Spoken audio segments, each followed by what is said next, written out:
مسجد کے امام کا رنگین کپڑا پہن کر کے امامت کرنا کیسا ہے؟ حضور بھی رنگین کپڑا پہنتے تھے، آپ نے رنگین چادر رنگین کرتا پہنا ہے، امام بیچارہ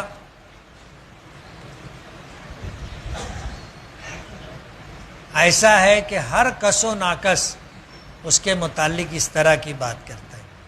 آدمی یہ بھی سوال کر سکتا تھا کہ رنگین کپڑا پہننا کیسا ہے؟ ظاہر بات ہے سوال کرنے والا بھی رنگین پہنتا ہوگا نا، لیکن اس کو خالی امام دکھا۔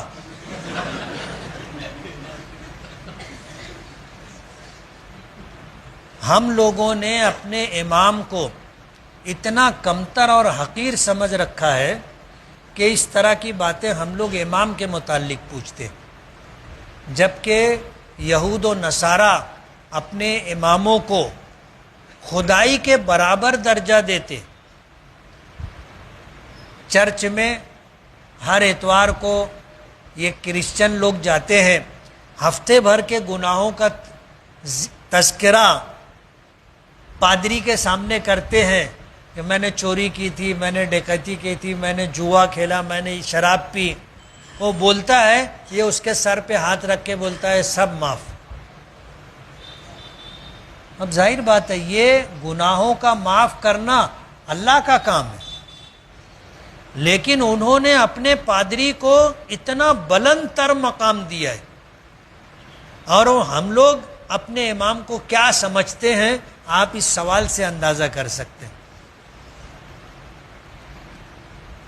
بہت ساری بات بولنے کی ہے، لیکن آپ یہ سمجھ لیجئے کہ امامت مقام نبوت ہے، یعنی امامت کے لیے مصلی پر کھڑا ہونا یہ نبی کے کھڑے ہونے کی جگہ ہے۔ نبی کی موجودگی میں کوئی دوسرا امامت نہیں کر سکتا، اور ہم لوگ امام کو کیا سمجھتے ہیں ہم لوگ اندازہ کر لیں۔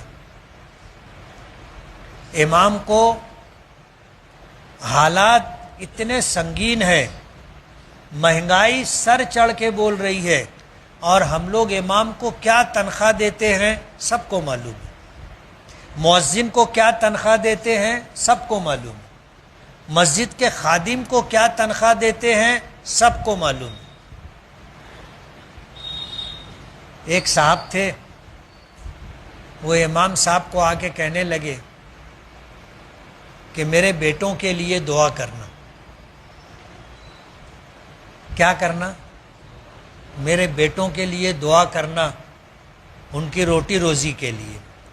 اور کہنے والے مسجد کے چیف ٹرسٹی تھے۔ کیا تھے؟ Chief trustee.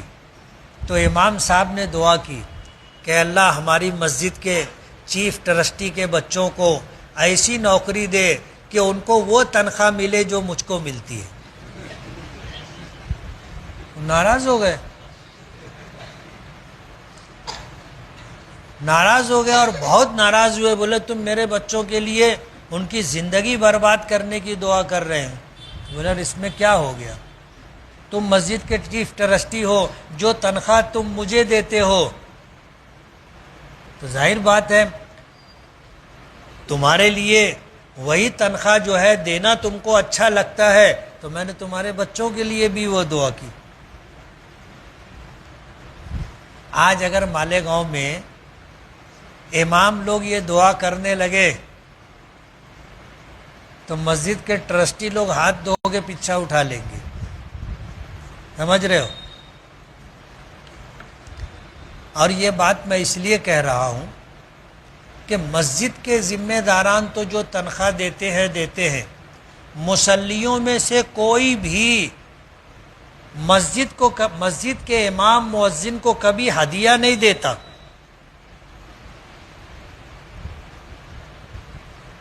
ابھی جتنے لوگ ہیں میں پوچھوں گا تو شاید کسی کا ہاتھ ایسے اٹھے، سمجھ رہے ہو؟ کوئی مسجد کے امام کو ہدیہ نہیں دیتا، کبھی کوئی تحفہ نہیں دیتا، مسجد کے خادموں کو، مسجد کے مؤذنوں کو کبھی کچھ نہیں دیا جاتا. بہت دکھ کی بات ہے. گاؤں کے امام لوگ کے پاس گاڑی ہے، آپ کیا چاہتے ہو کہ وہ گدھے پر آیا کریں؟ ظاہر بات ہے ان کی ضرورت ہے، اپنی ضرورت کا انتظام وہ کرتے ہیں. سوال یہ ہے کہ آپ ان کو کیا دیتے ہیں؟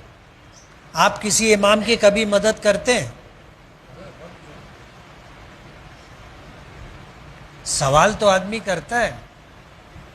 میں جب امامت شروع کیا تو سائیکل پہ آتا تھا، اور میری سائیکل کی جو رنگ تھی وہ اڑی اور کھڑی دونوں طریقے سے آؤٹ تھی، یعنی سائیکل ایسے چلتی تھی. میں چلایا ہوں وہ سائیکل.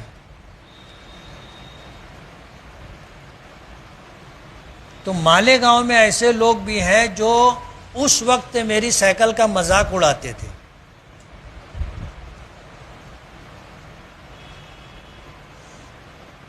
مجھ کو بہت اچھی طرح یاد ہے، مولانا عمر فاروق تھے، مدرسہ کلیت الطاہرات کے بانی ان کے والدین تھے. پھر جامعۃ الطیبات انہوں نے بنایا. انہوں نے ہونڈا لی تھی، مالیگاؤں کے لوگ ان کے پیچھے پڑ گئے تھے.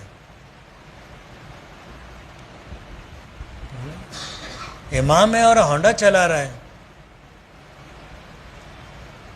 میں سب سے پہلے پھر 50 لیا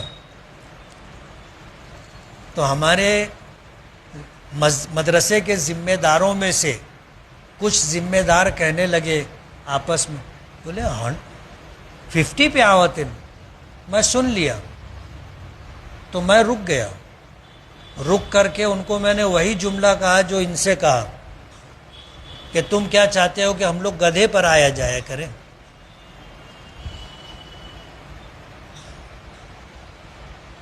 یہ وہ سوچ ہے جو ہم اپنے اماموں کے متعلق رکھتے کہ ان کے پاس ہونڈا نہیں ہونی چاہیے، ان کے پاس کار نہیں ہونی چاہیے، ان کے پاس ایسی کوئی سواری نہیں ہونا چاہیے. یہ ہمیشہ محتاج رہے، غریب رہے، قلاش رہے. سوال یہ ہے کہ اگر اس کے پاس گاڑی ہے تو آپ کا پیٹ کیوں دکھتا ہے؟ میں میری مثال بتاؤں. میں گھر بنانے لگا تو کچھ مالدار حضرات، میں نیا پورے میں رہتا ہوں، نیا پورا ایک زمانہ تھا مالدار لوگوں کا گڑھ تھا. 2 لوگ آئے ساتھ میں، آ کر کے پوچھنے لگے، بولے گھر بنوا رہے ہو؟ بولے ہاں. بولے ایک بات پوچھو؟ بولے پوچھو. بولے پیسوا کہاں سے لاؤ؟ تو ان سے میں نے کہا کہ حاجی صاحب، میں نہ دن میں مسجد میں امامت کرتا ہوں، مدرسے میں پڑھاتا ہوں، اور رات میں ڈاکہ ڈالتا ہوں. بولے یار تم تو ناراض ہو گئے. بولے نہیں، ناراض نہیں ہوا، تم پوچھے نا پیسہ کہاں سے لائے، تو میں وہ بتا رہا ہوں کہ دن میں مسجد مدرسے کی خدمت، رات میں ڈاکہ ڈالتا. سٹ پٹا گئے دونوں. اس کے بعد پھر رکھنا تھا تو میں رکھ بھی دیا. منو آ کر کے تو پوچھے پڑوس میں رہتے ہو کبھی مدد کیے؟ ہم نے تو کبھی نہیں پوچھا کہ یار تم کہاں سے پیسہ لائے، اور تم ہم سے آگے پوچھتے ہوگے کہاں سے پیسہ لائے. تم کو پوچھنے کا حق کس نے دیا؟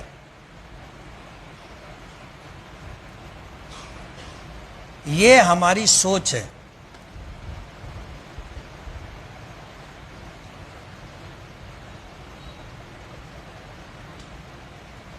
اس لیے ہمیں سوچ بدلنا چاہیے. مسجد کے امام کی، مسجد کے مؤذن کی، مسجد کے خادم کی خدمت کرنا چاہیے. اللہ نے ہمیں دیا ہے، وقتاً فوقتاً ان کی مالی مدد کرنا چاہیے، وقتاً فوقتاً ان کو تحفے ہدایہ دینا چاہیے.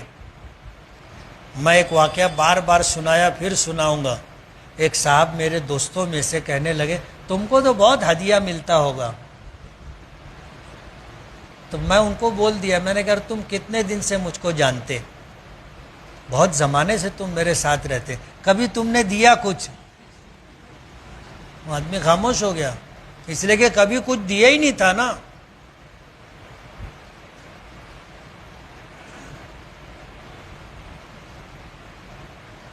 ماضی میں ایسا ہوتا تھا کہ جب اسلامی حکومتیں تھیں تو بادشاہان وقت کی طرف سے ائمہ اور مؤذنین مسجد کے خادموں کو وظیفہ ملتا تھا, اور مسجد کی خدمت کی وجہ سے ان کو جائیداد ملتی تھی جس سے آمدنی ہوتی تھی اور ان کا گزر بسر ہوتا تھا. جب وہ زمانہ ختم ہو گیا تو پھر تنخواہ چالو ہو گئی, تنخواہ چالو ہو گئی. اب ظاہر بات ہے جو تنخواہ دی جاتی ہے, آپ سوچو تو صحیح, آپ کیا تنخواہ دیتے ہو ان کو؟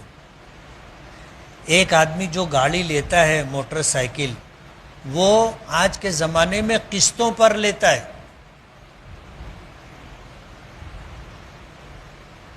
آج 1 ڈاؤن پیمنٹ جو دینا ہوتا ہے وہ دے کر کے پھر یہ ہوتا ہے کہ بھائی تم ہر مہینہ اتنا پیسہ دینا.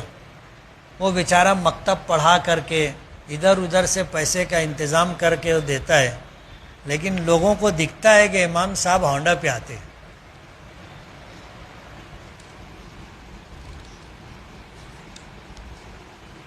امام کو تنخواہ اتنی دینی چاہیے کہ تنخواہ, فارسی کا لفظ ہے, تن کے معنی بدن اور خواہ کے معنی ضرورت کی تکمیل, اس کو اتنی تنخواہ دینا چاہیے کہ اس کے بیوی بچوں کا گزارا درمیانی درجے میں ہو جائے, اس کو تنخواہ کہتے ہیں.